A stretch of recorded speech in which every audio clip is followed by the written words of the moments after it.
అనకుండా ఇక్కడ ఒక సుమాంజలి మిల్ తమ భద్రాద్రం ఇలాంటి కొందరు నకిలీ రైస్ మిల్లు అంతా ఫ్రాడ్ చేసేవాళ్ళు. వేరే రైస్ మిల్లు మంచిగా రైస్ మిల్లు ఉన్న వాళ్ళని ఆలస్యం చేసి జిల్లానే కాదు తెలంగాణ వ్యాప్తంగా పోయినసారి ధాన్యం 11-12 వేల కోట్ల రూపాయలు లెక్క ధాన్యం వాళ్ళ దగ్గర ఉన్నది. ఓ 10% బ్యాంక్ గ్యారంటీ ఇచ్చి మీరు తీసుకోమంటే ఆంధ్ర వాళ్ళు మాకు చెప్పంతున్నారు 100% బ్యాంక్ గ్యారంటీ ఇచ్చి మేము వచ్చి మీ దగ్గర ఒడ్లు పొందామని. మన దగ్గర మిల్లర్స్ కట్టుకున్న రైస్ మిల్లర్ రోడ్ల మీద పడతారు, దాని మీద లోన్లు తీసుకున్నారని చెప్పి మేము ఇన్ని రోజులు ఆలోచించి కొంచెం మెత్తగా పోతున్నాం వాళ్ళ మీద. కానీ కొందరు రైస్ మిల్లర్లు బరి తెగించి ఇవాళ రైతులంటే లెక్క లేకుండా చేస్తున్నాం. వాళ్ళందరికీ కూడా ఎవరైతే సతాయిస్తున్నారో మిల్లర్స్, ఎవరైతే రైతులకు సహకరించి ఒడ్లు కొంటున్నారో వాళ్ళకు ప్రోత్సాహం ఇస్తాం. నల్గొండ కానీ మిర్యాలగూడ కానీ ఎవరైతే సతాయించే రైతు మిల్లర్స్ మీద వాళ్ళందరూ కూడా డేటా తీసుకున్నాం. ఇప్పుడు రివ్యూల తర్వాత హైదరాబాద్ పోయిన తర్వాత నిన్నే ముఖ్యమంత్రి గారు కూడా చెప్పారు, మిల్లర్స్ ఎవరైనా రైతులను సతాయిస్తే ఎస్మా కూడా పెట్టి మొత్తం కూడా కఠినమైన చర్యలు తీసుకుంటామని దాని మీద రివ్యూ చేస్తున్నాం. దాంతోపాటు జిల్లాలో మిగిలిన పెండింగ్ ఇష్యూస్ కానీ, డబుల్ బెడ్రూమ్స్ కానీ, మున్సిపాలిటీలో జరిగే వర్క్స్ అన్నీ కూడా స్పీడప్ అవుతున్నది.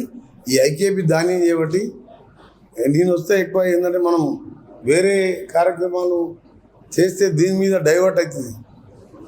ఆఫీసర్స్ అందరూ కూడా ఇప్పుడు అదే పని మీద ఉన్నారు. కలెక్టర్ నుంచి ఎంఆర్ఓలు ఆర్ఐల వరకు దాదాపు 60-70% ధాన్యం పూర్తయింది. కొద్దిగా ఆలస్యం అయింది.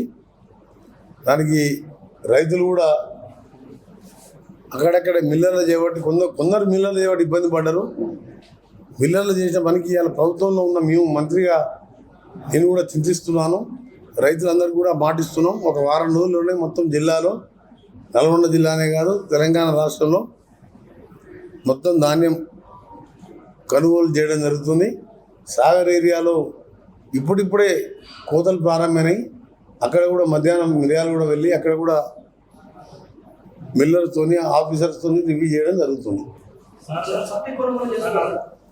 పత్తి కొనుగోలు కూడా కేంద్రం మొత్తం ఎన్ని రోజులు 1-2 నెలలకి మొత్తుకుంటే అసలు ఇద్దరు కేంద్ర మంత్రులు నుండి పొద్దున్న లేస్తే మూసి అని గల్లీ రాజకీయాలు మాట్లాడుతున్నారు.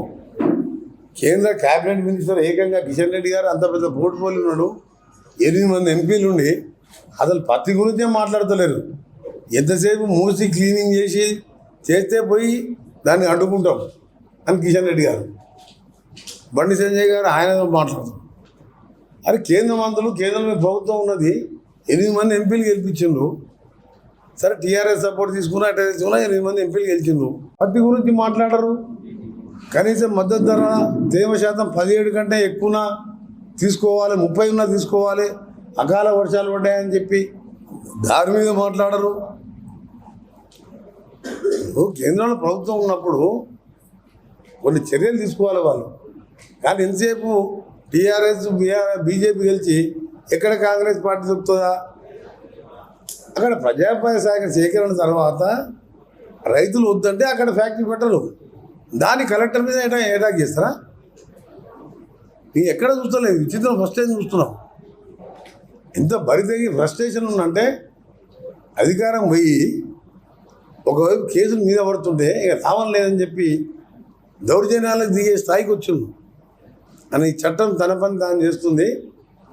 ఎవరైనా సరే, కేటీఆర్ ఉన్నా సరే, అక్కడ ఎక్స్ఎమ్మెల్యే సరే, ఈ రేప్ కేసులు ఉన్న సంతోష్ ఎవరైనా సరే తప్పకుండా రిపోర్ట్ వచ్చిన తర్వాత కాల్ డేటాలు తీసి వాళ్ళంతటా వాళ్ళ వాట్సాప్లో చాటింగ్లో ఇవన్నీ ఎంక్వైరీ నడుస్తుంది. దాని తర్వాత ప్లాన్ ప్రకారం చేసిన వాళ్ళని చట్టపరంగా త్వరలో చర్యలు తీసుకున్నాం. ఇక ముందు ఇలాంటి సంఘటన ఎక్కడ జరగకుండా చూసుకుంటాం. ముఖ్యంగా ఉద్యోగాలందరూ కూడా ఇలాంటి సంఘటనను ఖండించాలని మరొకసారి విజ్ఞప్తి చేస్తున్నాం. అందుకనే మన జిల్లాలో దొంగలే ఎక్కుండ్రు. అందుకనే మన జిల్లాలో మాజీ ఎమ్మెల్యేలతో పాటు ప్రభాకర్ రావు కూడా వస్తారు.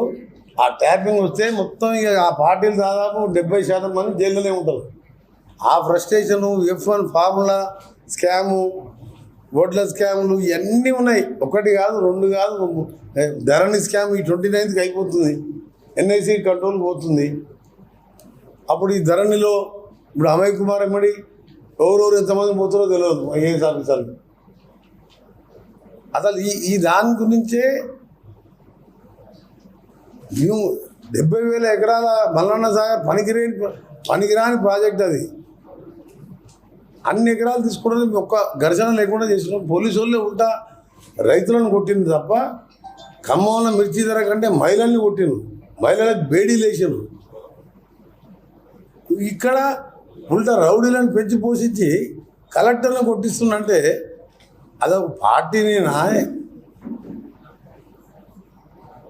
నిజంగా కూడా కేసీఆర్ ఒకసారి మాట్లాడాలి దీని మీద. 10 ఏళ్ళు ముఖ్యమంత్రిగా ఉన్నప్పుడు నీ కింద 100 మంది 5 పనిచేసాం. బయటకు వచ్చి బేషరతుగా కేసీఆర్ క్షమాపణ చెప్పాలి. కేటీఆర్ మద్దతు పలుకుతున్న ఉద్యమానికి అంటే ఇంకా కొట్టురు అన్నట్టు. కనీసం ఆయన కంటే లేదు. నువ్వు 78,000 పుస్తకాలు చదివినావు.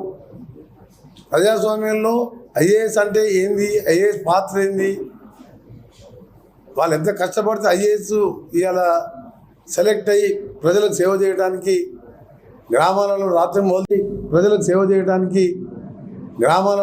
మొదలు తిరుగుతుంటారు.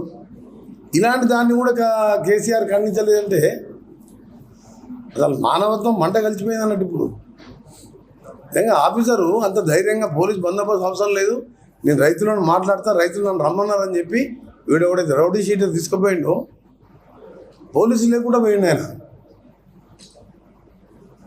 చాలా తీవ్రంగా ఖండిస్తూ నిజంగా కూడా మొన్న ఇన్సిడెంట్ జరిగినప్పటికెళ్ళి టీఆర్ఎస్ పార్టీ అన్నా వాళ్ళ నాయకుల పేరు తీసుకోవాలన్నా అలర్జీ అనిపిస్తుంది. ఓకే అటువైపు